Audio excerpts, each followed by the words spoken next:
that blood goes from my atria to my ventricle. All right? That means we need to ensure that this valve, these cusps, when blood is flowing into my atria, that this cusp can close. And then when it's time, it can open to allow the blood flow from my atria into my ventricles. And then when it's time for the heart to beat, that valve closes back up so that I can enter into my great vessels. This structure that it has with these tendonae and being attached to muscle help ensure that. But then other things that's going to play a part are pressures and the filling that will take place in the atria and the ventricles. When we begin to look at those other valves, the ones that are going to go into my great vessels, these are termed semi-lunar because they look like, I guess, half moons or moon-shaped to whoever got to name them. Okay? So, we have our pulmonary, the one that will go into my pulmonary trunk, and then I have my aortic, which will go into my aorta. So, when we begin to look at regulating blood flow,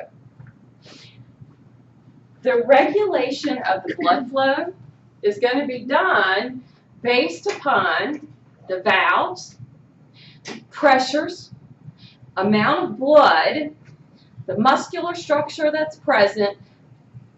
There are so many things regulating the blood flow. If we look at the blood flow, the way that the blood is going to move through the heart, blood from the body will return to my right atrium. Note that in my right atrium, my superior vena cava and my inferior vena cava empty into my right atrium. We also have in this area a coronary sinus, a hole for the blood circulating around the heart. So all blood returns to my right atrium. From the right atrium, it moves into the right ventricle. From the right ventricle, it goes into my pulmonary trunk. From the pulmonary trunk, it goes to the lungs. From the lungs, it returns to the left atria. From the left atria, goes to the left ventricle. From the left ventricle, into my aorta. From the aorta, up into the upper parts of the body, goes over the aortic arch, begins to descend, and goes to all other parts of the body. At the capillary bed, which we've mentioned, at the capillary bed, you will find that you have the arterial end and the venous end, and they meet. So as the blood flows, we go from an artery to a vein, and now begin return to the heart at the capillary level.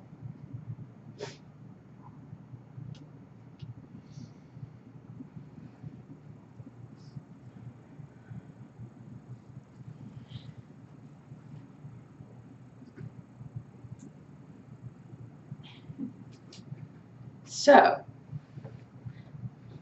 ever paid attention to your blood flow? You will now. And sometimes things are real quiet. You'll actually be able to pay attention to your heart beating and thinking about that. Because if you think about it in relationship to your heart, I had a student ask me, she's a student at ODU, and she dates one of my cousins, and she's like, she's going into like marine biology and stuff like that, but she still had to take anatomy and physiology. And she goes, I can't understand the flow of the blood. I can't understand the heart. And I was like, okay, here's what I want you to do. And I explained to her to pay attention to it in her own system. She was like, oh my gosh, that is so much easier. That is so much easier. And it is. If you think about it in relationship to your own body, how it's all returning to right, leaving by left, the circulation that it's going, you get a better idea. That's why I keep trying to show you to think about this model in relationship to your heart, because that's the best way to understand it. So when we look at this flow, these valves that are present, the valves, they don't work based upon muscular effort. They work by blood pressure changes that are based upon contraction and relaxation of the heart.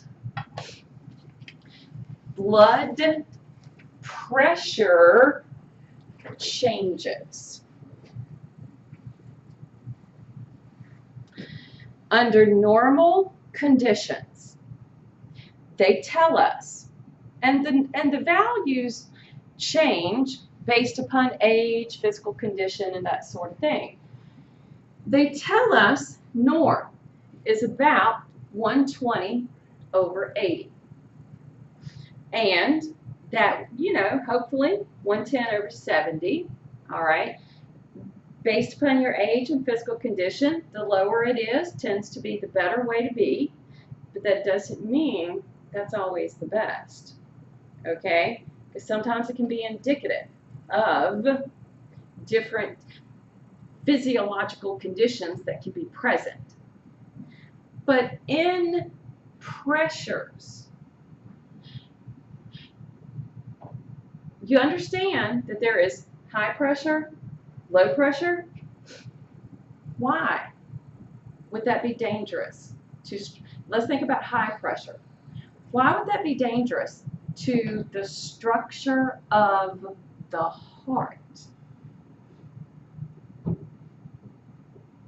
Probably makes it more difficult to pump the blood out, so put more pressure on the left ventricle. All right, I got more pressure on the left ventricle. It's pressure on the right too, but that just means other issues are going to show up, like the pressure's going of the blood going to the lungs. Hold on, Nick. Caleb? Might start destroying certain tissues with the blood pressure being so high. So. We're going to definitely affect some of the tissues. Nick? I was going to pretty much say the same thing.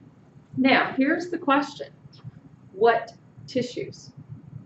Like the not the valves, but like the vessels that they're leaving. The vessels. Okay?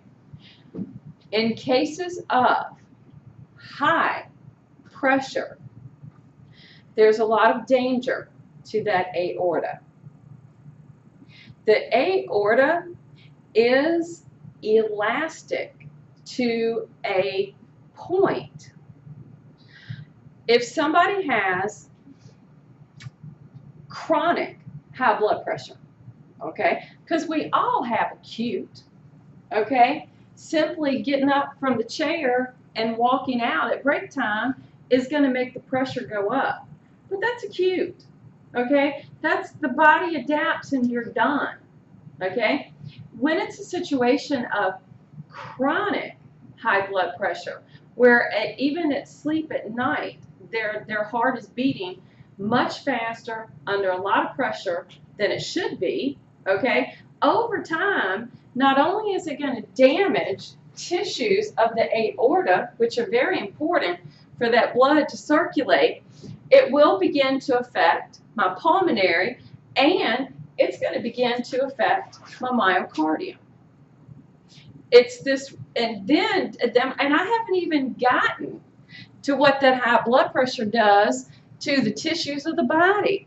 Because if it's under high pressure, leaving the heart, going through the aorta, which is feeding to the tissues of the body, that means by the time we get to the capillary bed, where the blood exchange occurs, which is at that tissue level, which is at that cellular level, which is at that extracellular fluid level, it's under high pressure. So that means it damages the other tissues of the body. And, I know y'all are thinking, holy cow. And because the first organs that we hit on the descent down from the aorta are the kidneys, kidneys are highly damaged from chronic high blood pressure. Just a thought. Take a break. Be back at 10:30.